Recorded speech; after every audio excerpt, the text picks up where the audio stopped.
So I'm thinking of office jobs compared to blue collar work and maybe specifically about CDL type jobs. Every time I look for a job, or my wife, let's say, if she's looking for a different job in her career, or anybody else that's doing office work.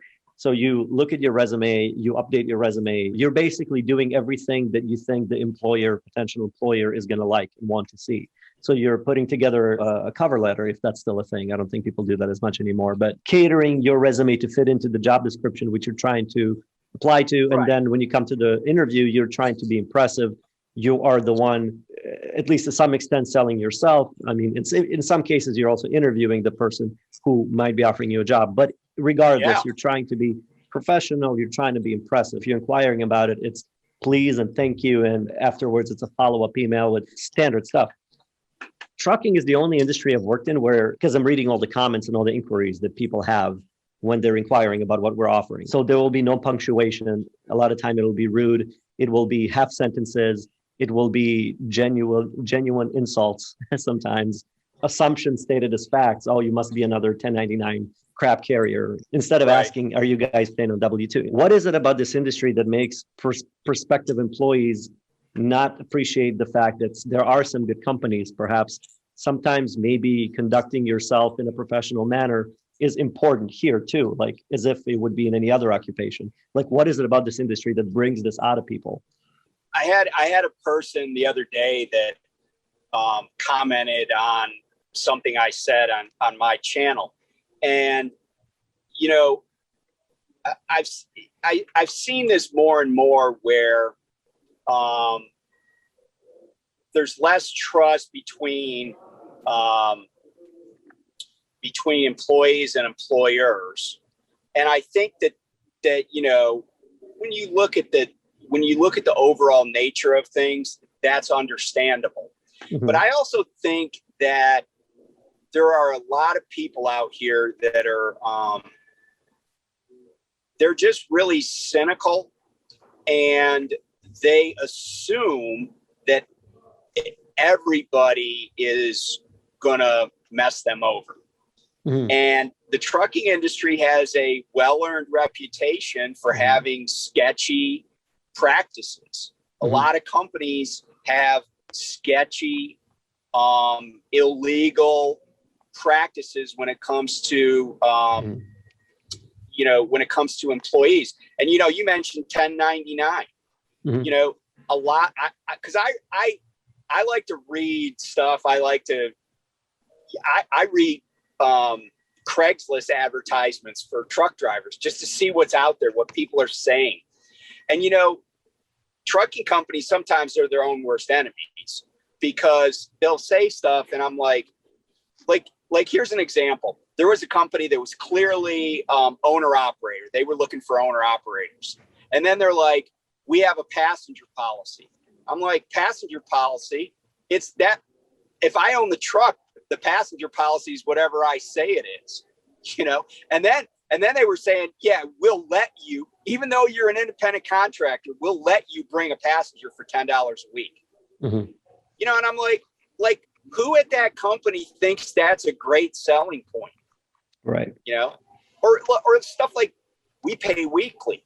Well, that's the industry standard, you know? Yeah. And so I can kind of understand drivers being like cautious, cynical, mm-hmm. cynical. Now, the fact that they're rude, well, that's just maybe, I don't know, upbringing. But the funny thing is about, you know, you said about spelling and punctuation. That's really something that actually grates on me because I used to write stuff for a mm-hmm. living. You know, I've been an editor on law journals and I've published stuff. Mm-hmm. And I see stuff that companies put out, mm-hmm. like companies, not the employees. Like I'll give you an example. I'm gonna pick on Prime here since that's who I contract with. There's misspellings on their trip sheet, and I cross it out and put the correct spelling every single time. And it's just one of my passive aggressive things. Mm-hmm. But I, when I was at another trucking company, they had a mission statement at one of the terminals. It was rife with misspellings.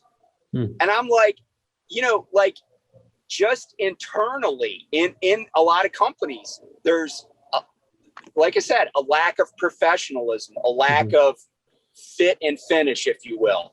Mm-hmm.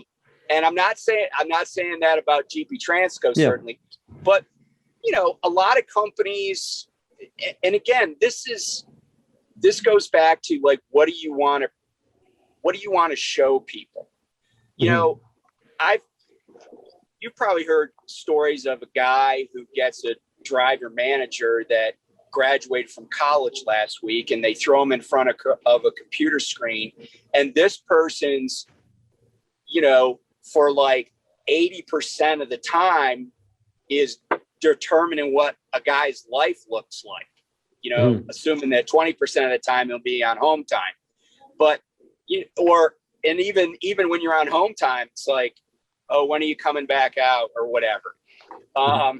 And so it's kind of like, it's always been, I think, kind of this rough and tumble industry. And what passes for like leadership and or good management or best practices is really kind of, the bar is really low. Yeah. And, yeah. And the other thing that's going on too is I see a lot of, you see it in social media, you just see it in people's comments. It's like anything, right? Like if you have a bad experience, you bring that baggage with you. Mm-hmm. It's not unlike a relationship, like with a significant other.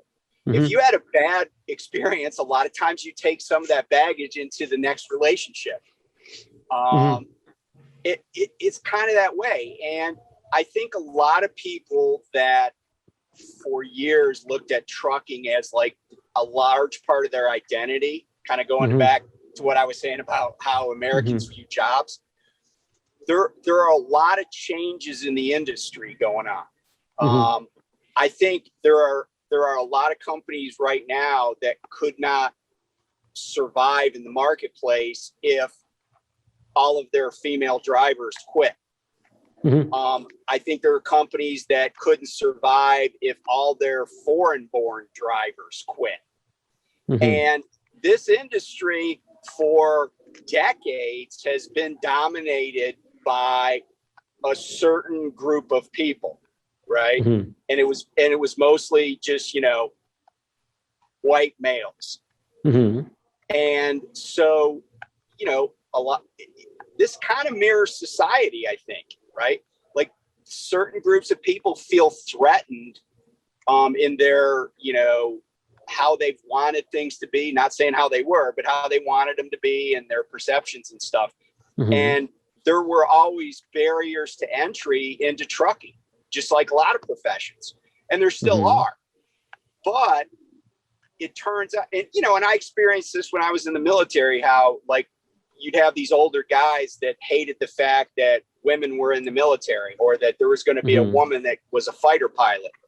Mm-hmm. And, what I would say to them is, hey, an F-14 doesn't know the gender of the person flying it. It's a machine. It reacts to what it's told to do. And it's the same with a truck. Assuming performance of the employee would be equal, then yes. Yeah. Yes.